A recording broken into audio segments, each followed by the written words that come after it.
Please subscribe the channel and press the bell icon. Thank you. Have a nice day. Good morning students, कैसे आप सभी। History online classes में आपका स्वागत है।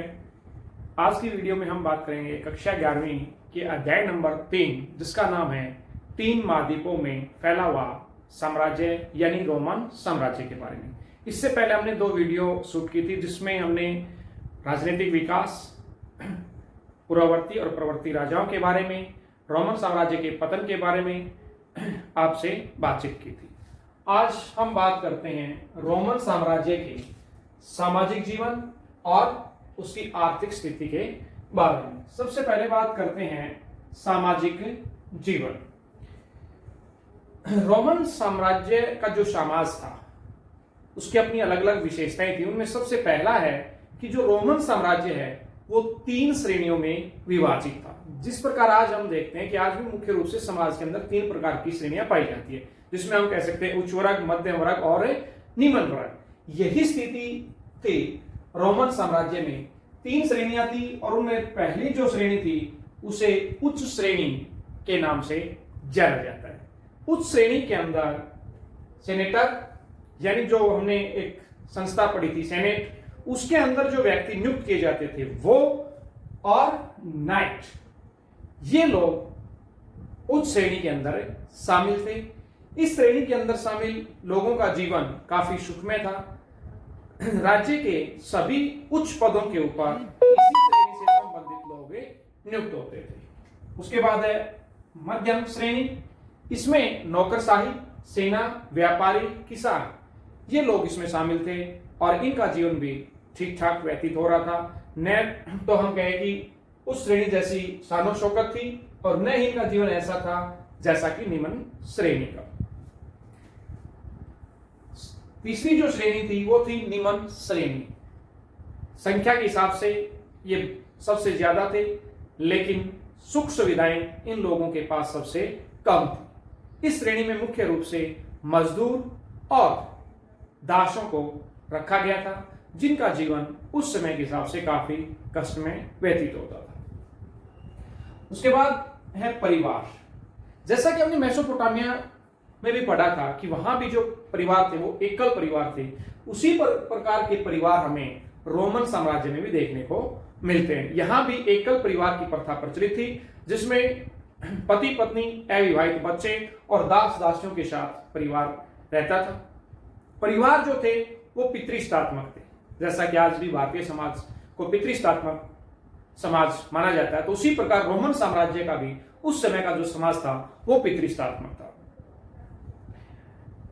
जैसा कि मेसोपोटामिया में था कि परिवार के लिए पुत्र का होना अनिवार्य है, तो यहां भी इसी प्रकार की धारणा प्रचलित थी कि बेटे का होना अनिवार्य है।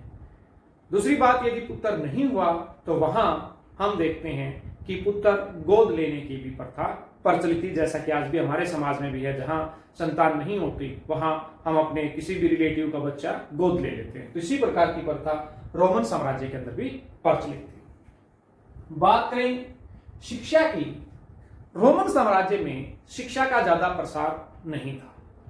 कुल जनसंख्या का लगभग 20% पुरुष साक्षर थे और लगभग 10% के करीब महिलाएं जो थी वो साक्षर थी। लेकिन हम देखते हैं कि प्राचीन समय में पोम्पई एक नगर था जो 79 ईस्वी में ज्वालामुखी फटने से दफन हो गया। वहां के जो भवन हैं उनके ऊपर अनेकों प्रकार के अभिलेख उत्कीर्ण हैं दीवारों के ऊपर। इसी प्रकार हम देखते हैं कि मिस्र के अंदर भी पेपायरस मिले हैं बड़ी संख्या में, जिनके ऊपर लेख लिखे गए थे।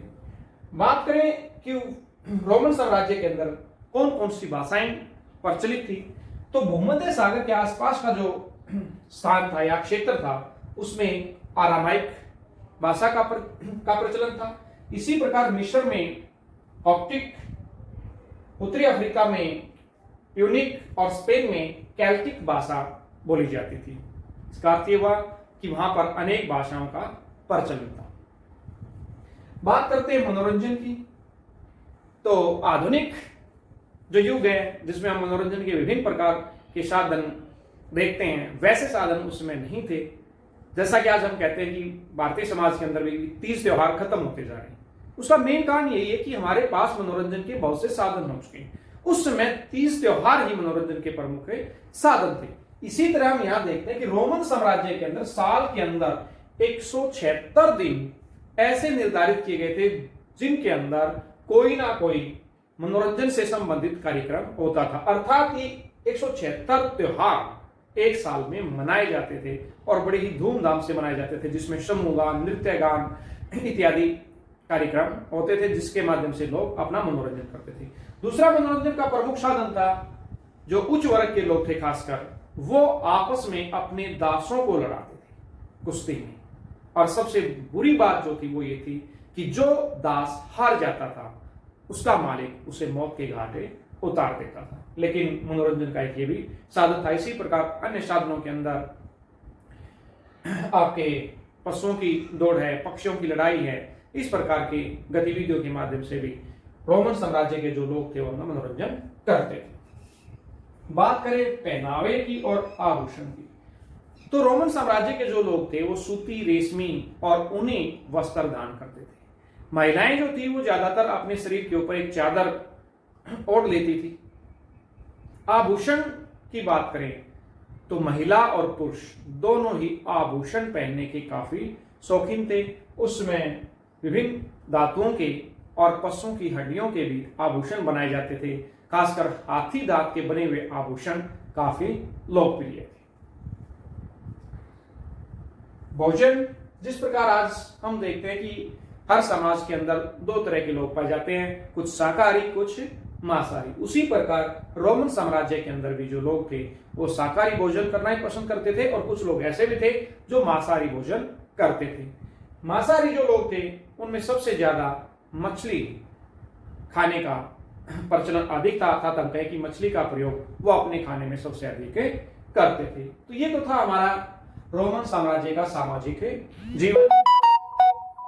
अब बात करते हैं रोमन साम्राज्य की आर्थिक स्थिति।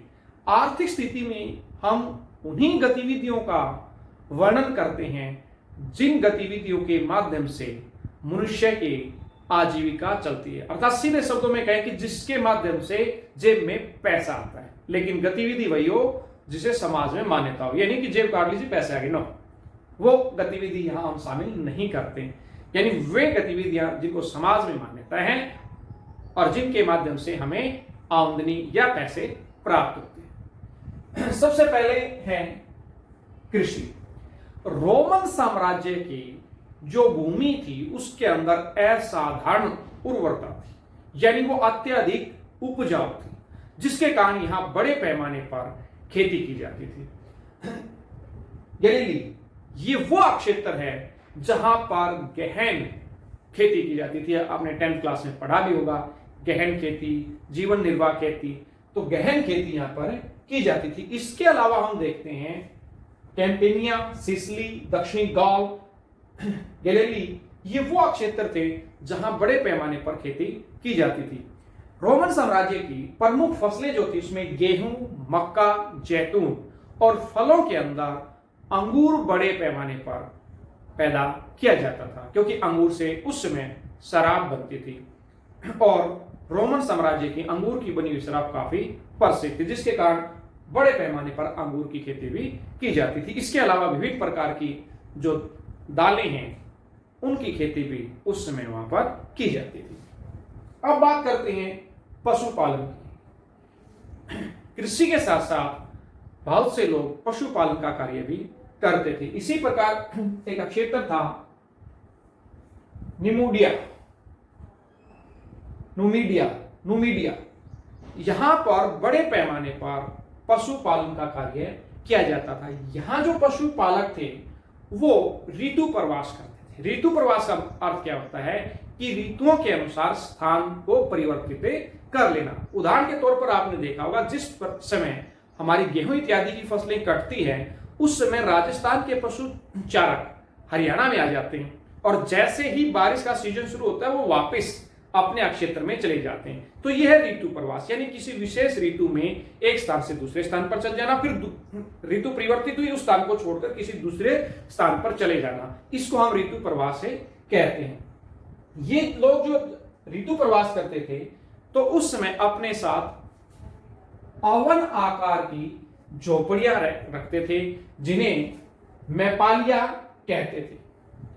दूसरा हम देखते हैं कि बहुत से जो पशुपालक थे वो ऊंचे पर्वतों के ऊपर निवास करते थे और ऊंचाई पर ये गांव बस जाते थे। ऐसे गांव को जो ऊंचाई के ऊपर बसे हुए थे उन्हें कैस्टेला के नाम से जाना जाता था। बात करें उद्योग धंधों की, रोमन साम्राज्य में विभिन्न प्रकार के उद्योग स्थापित थे।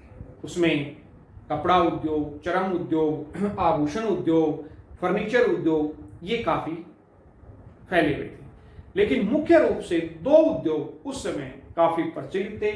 एक था जैतून तेल का और दूसरा था अंगूरी शराब का। जैतून तेल और अंगूरी शराब के कारण एक और उद्योग अत्यधिक विकसित हो चुका था और वो था मटका या कंटेनर उद्योग, अर्थात वो बर्तन जिसमें जैतून के तेल और अंगूरी शराब को डालकर दूसरे स्थानों पर भेजा जाता था, उन्हें कंटेनर या मटके कहा जाता था।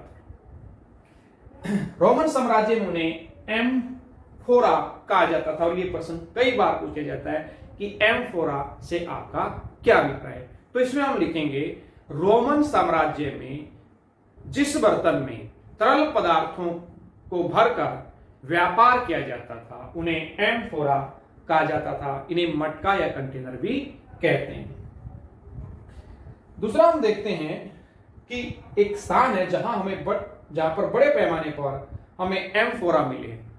उस स्थान पर मिले हुए एम्फोरा को ड्रेसल 20 के नाम से जाना जाता है। अब बात आती है कि इनका नाम ड्रेसल क्यों रखा गया, क्योंकि इस स्थान की जो खुदाई है वो हेनरिक ड्रेसल ने की थी और उन्हीं के नाम पर यहां मिले हुए मटकों को या कंटेनरों को ड्रेसल 20 के नाम से जाना जाता है। जैतून तेल का जो व्यवसाय था वो प्रथम शताब्दी ईस्वी में काफी प्रफुल्लित था और पूरे रोमन साम्राज्य में ये फैला हुआ था। बात करें व्यापार की तो हम देखते हैं, हमने पीछे ही पढ़ा था कि भूमध्य सागर रोमन साम्राज्य का हृदय था। तो यहां काफी बंदरगाहें थी। इन्हीं बंदरगाहों की सहायता से विदेशी व्यापार काफी प्रचलित था या प्रफुल्लित हो चुका था। रोमन साम्राज्य का बाह्य व्यापार या विदेशी व्यापार जो था वो मुख्य रूप से यूरोपीय देश, उत्तरी अफ्रीका, मिस्र, चीन, भारत के साथ होता था। इन देशों को रोमन साम्राज्य शराब, शुरुआत में ही हमने बताया था कि अंगूर की शराब उस समय काफी प्रसिद्ध थी। केवल रोमन साम्राज्य नहीं, विदेशों के अंदर भी शराब, चांदी, सोना, बहुमूल्य पत्थर, तांबा, टीन, इन वस्तुओं का निर्यात किया जाता था। बात करें आयात की जाने वाली वस्तुएं तो सूती, रेशमी वस्त्र, श्रृंगार से संबंधित सामान जिसमें खासकर महिलाओं का कॉस्मेटिक से संबंधित सामान होता है, हाथी दांत और गरम मसाले, ये चीजें दूसरे देशों से रोमन साम्राज्य में। आगे है श्रमिकों पर नियंत्रण। रोमन साम्राज्य की अर्थव्यवस्था में श्रमिकों और खासकर विशेष रूप से दासों का बहुत ही महत्वपूर्ण योगदान था। जितने भी कार्य थे वो दासों की सहायता से करवाए जाते थे। दास प्रजनन के ऊपर भी जोर दिया गया। लेकिन हम देखते हैं कि प्रथम शताब्दी ईस्वी में रोमन शासकों ने अपनी साम्राज्यवादी नीति को त्याग दिया, जिसके कारण दासों की संख्या कम हुई और अब कार्य वेतनभोगी श्रमिकों से लिया जाने लगा। और अब दास और वेतनभोगी श्रमिकों के बीच में अंतर भी किया जाने लगा। जहां दास को वर्ष भर खाने पीने के लिए दिया जाता था, उसके अन्य खर्चे भी होते थे, वहीं वेतनभोगी श्रमिक को केवल और केवल जिस दिन वो कार्य करता था उसी दिन का वेतन देना पड़ता था। इसलिए जो वेतनभोगी श्रमिक थे वो दासों की तुलना में सस्ते पड़ते थे, वो मजदूरी भी कम उनको देनी पड़ती थी, और अब दास की बजाय वेतनभोगी श्रमिकों से कार्य लिया जाने लगा। लेकिन हम देखते हैं कि वेतनभोगी जो श्रमिक थे उनको कम वेतन दिया जाता था, इसलिए वो धीरे धीरे ऋण के नीचे दबते चले गए।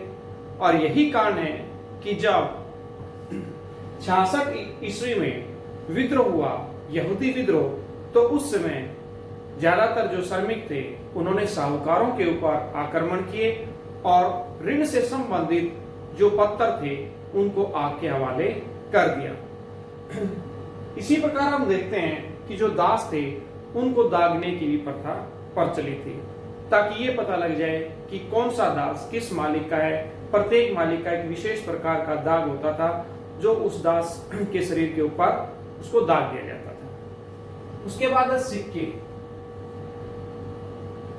व्यापार और वाणिज्य की उन्नति में सिक्कों ने महत्वपूर्ण भूमिका निभाई, क्योंकि पहले वस्तु विनिमय के माध्यम से व्यापार में काफी रुकावटें या बाधाएं उत्पन्न होती थी, लेकिन मुद्रा विनिमय से व्यापार करना और भी आसान हो चुका था।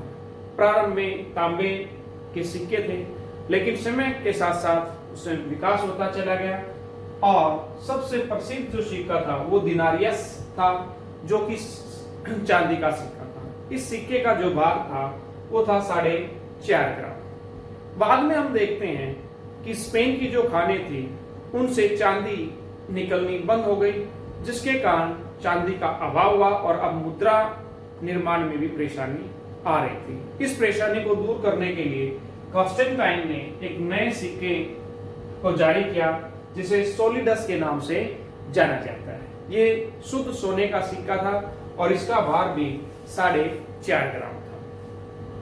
तो ये तो थी हमारी रोमन साम्राज्य के आर्थिक स्थिति के बारे में कुछ प्रमुख बातें। अब हम थोड़ा सा डिस्कस कर लेते हैं रोमन साम्राज्य के धार्मिक जीवन के बारे में। जिस प्रकार आज हम हमारे भारतीय समाज को देख रहे हैं कि जहां बहुदेववादी परंपरा है, यानी हम एक से अधिक देवी देवताओं की पूजा अर्चना करते हैं, उसी प्रकार उस समय रोमन साम्राज्य के अंदर भी विभिन्न प्रकार के, या हम कहें कि एक से अधिक देवी देवताओं की पूजा अर्चना की जाती थी, जिसमें प्रमुख देवी देवता इस प्रकार है। जुपिटर।